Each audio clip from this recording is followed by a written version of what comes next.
Assalamualaikum warahmatullahi wabarakatuh. Kali ini saya akan membahas tentang kepemimpinan Nabi Muhammad SAW. Sebelumnya, perkenalkan nama saya Filia Retia Yuma dengan NIM 23 10 10 1165, jurusan Manajemen Bisnis Syariah, mata kuliah Critical Thinking, dan dosen pengampu Muhammad Faras Hanif. Sebelum membahas prinsip-prinsip kepemimpinan Nabi, saya akan membahas tentang biografi Nabi Muhammad SAW. Nabi Muhammad adalah Nabi terakhir yang lahir pada tahun 571 Masehi di kota Mekkah, Arab Saudi, dari keluarga bangsawan Quraisy. Ayahnya, Abdullah, meninggal sebelum kelahirannya, dan ibunya Aminah meninggal saat beliau masih anak-anak. Sebagai seorang yatim, Nabi Muhammad dibesarkan oleh kakeknya, Abu Thalib, dan setelah kakeknya meninggal oleh pamannya Abu Thalib. Dalam usia muda, Nabi Muhammad dikenalkan dengan sebutan Al-Amin yang berarti orang yang dipercaya. Berikut adalah prinsip-prinsip kepemimpinan Nabi di bidang dakwah dan keluarga, bisnis, sosial dan pendidikan, serta hukum dan kepemimpinan perang. Dakwah dalam konteks ini Nabi Muhammad tidak hanya mengajarkan nilai-nilai moral, tetapi juga hidup sesuai dengan prinsip-prinsip tersebut. Inklusifnya dalam menyampaikan dakwah menunjukkan pemahaman mendalam terhadap beragam lapisan masyarakat. Berikut prinsip-prinsip yang diterapkan oleh Nabi Muhammad. Keteladanan, uswah hasanah, ketulusan dan kejujuran, keterbukaan dan inklusivitas, pendidikan dan pembelajaran, ketabahan dan kesabaran, kepemimpinan sebagai pelayan, keterlibatan aktif. Keluarga, kepemimpinan Nabi dalam keluarga dibagi dalam dua hal, yaitu kepemimpinan sebagai suami. Contohnya adalah Rasulullah bersikap adil dengan istri-istrinya dan berpartisipasi aktif dalam urusan rumah tangga. Yang kedua, kepemimpinan sebagai ayah. Contohnya pendidikan dan pembinaan rohani, keadilan dalam perlakuan, teladan moral dan etika. Bisnis, berikut adalah prinsip-prinsip yang Nabi Muhammad terapkan di bidang bisnis. Yang pertama, sabar dan tekun. Yang kedua, kejujuran dan integritas. Yang ketiga, keterlibatan aktif dan dukungannya. Yang keempat, keadilan dalam keputusan. Yang kelima, komunikasi yang efektif. Yang keenam, kolaborasi dan kemitraan. Sosial, kepemimpinan Nabi dalam bidang sosial terbagi menjadi dua. Yang pertama adalah ukhuwah sesama kaum muslimin. Rasulullah mempersaudarakan para sahabatnya dari kaum muhajirin dan ansor atas dasar kebenaran dan rasa persamaan.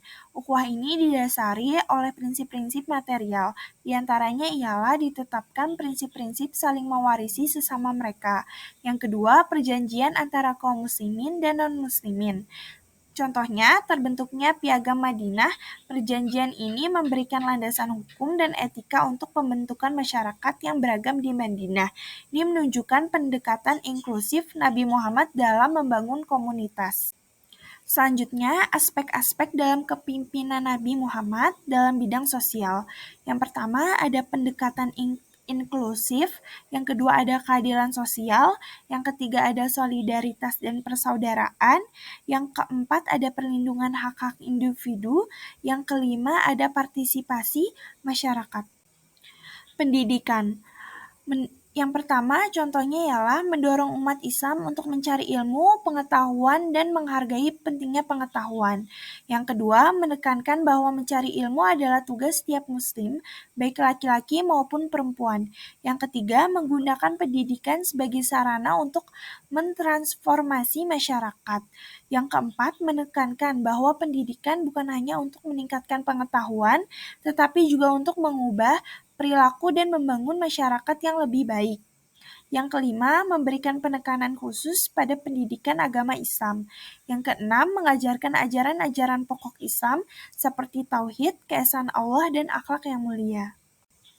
Kepemimpinan Nabi di bidang hukum, mengajarkan prinsip-prinsip aturan hukum yang diwahyukan oleh Allah kepada umat Islam, menekankan keadilan dan kesetaraan di mata hukum, mengajarkan bahwa hukuman tidak boleh bersifat zolim atau melebihi batas yang ditentukan, memberikan pendidikan hukum kepada umat Islam, termasuk para sahabat agar mereka dapat memahami dan menerapkan hukum Islam dengan benar, melibatkan umat Islam dalam konsultasi dan proses pengambilan keputusan hukum.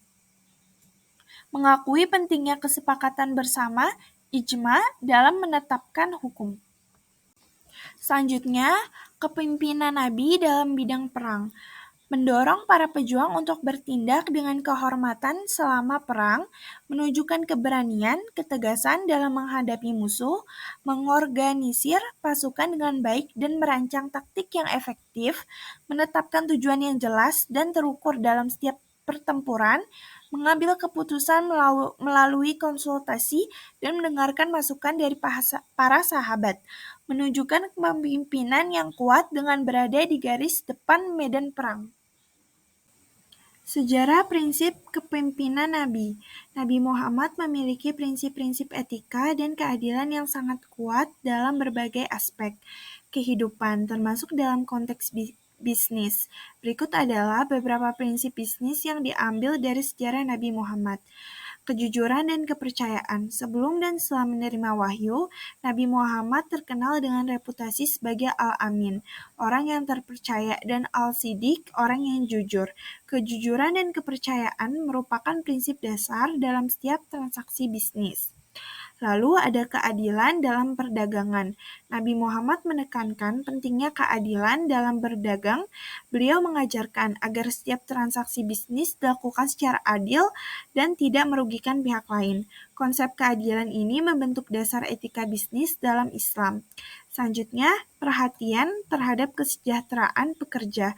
Nabi Muhammad memberikan perhatian kepada kesejahteraan pekerja dan mitra bisnisnya. Beliau memastikan bahwa hak-hak pekerja dihormati dan membawa hubungan bisnis bersifat saling menguntungkan. Lalu, etika dalam persaingan bisnis. Nabi Muhammad mengajarkan etika dalam persaingan bisnis. Beliau menegaskan bahwa persaingan harus bersifat adil dan tidak melibatkan praktik-praktik yang merugikan pihak lain. Lalu, kepemimpinan kolaboratif dalam bisnis. Nabi Muhammad mengembangkan hubungan yang baik dengan berbagai suku dan kelompok di Mekah dan Madinah. Kepemimpinan beliau bersifat kolaboratif, mengintegrasikan berbagai pihak ke dalam masyarakat Islam yang baru terbentuk. Lalu ada pentingnya etika bisnis. Nabi Muhammad memberikan pedoman etika bisnis yang tinggi kepada umatnya.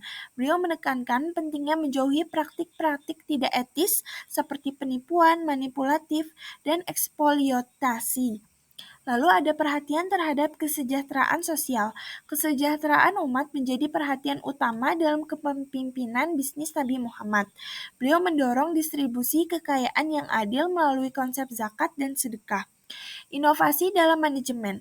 Nabi Muhammad menerapkan prinsip-prinsip manajemen yang efektif dan mengatur urusan masyarakat dan umat Islam. Pengaturan keuangan, distribusi sumber daya, dan pemecahan masalah masyarakat menjadi bagian dari kepemimpinannya. Prinsip-prinsip bisnis yang diwarisi oleh Nabi Muhammad menciptakan dasar etika bisnis dalam tradisional Islam.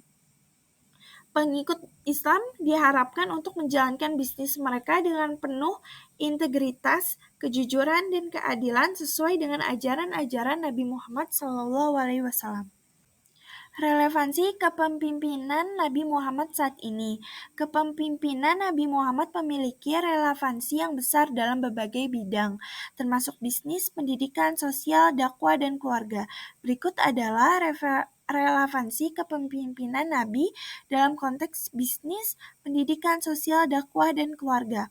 Dakwah Nabi Muhammad menunjukkan kepemimpinan bijaksana berlandaskan keteladanan, ketulusan dan kejujuran dan keterbukaan. Keluarga Nabi Muhammad memberikan keteladan keadilan, kasih sayang, dan pendidikan menciptakan keluarga yang harmonis. Sosial, pendekatan inklusif, dan keadilan sosial. Pendidikan keteladanan dan motivasi yang inspirasional. Bisnis, Nabi Muhammad mempromosikan transparansi, kejujuran, dan etika bisnis yang kuat.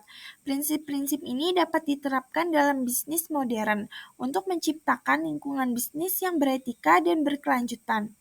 Hukum. Hukum Islam yang diperkenalkan oleh Nabi menekankan keadilan, kesejahteraan di mata hukum, dan perlindungan hak asasi manusia. Prinsip-prinsip ini dapat membentuk landasan bagi sistem hukum yang adil dan inklusif. Perang. Nabi Muhammad mengajarkan etika perang yang mencangkup melindungi warga sipil, tidak menyerang dan non-kombatan, dan tidak merusak sumber daya alam. Prinsip-prinsip ini dapat diintegrasikan ke dalam strategi militer modern. Cukup sekian dari saya, kurang lebihnya mohon maaf. Wassalamualaikum warahmatullahi wabarakatuh.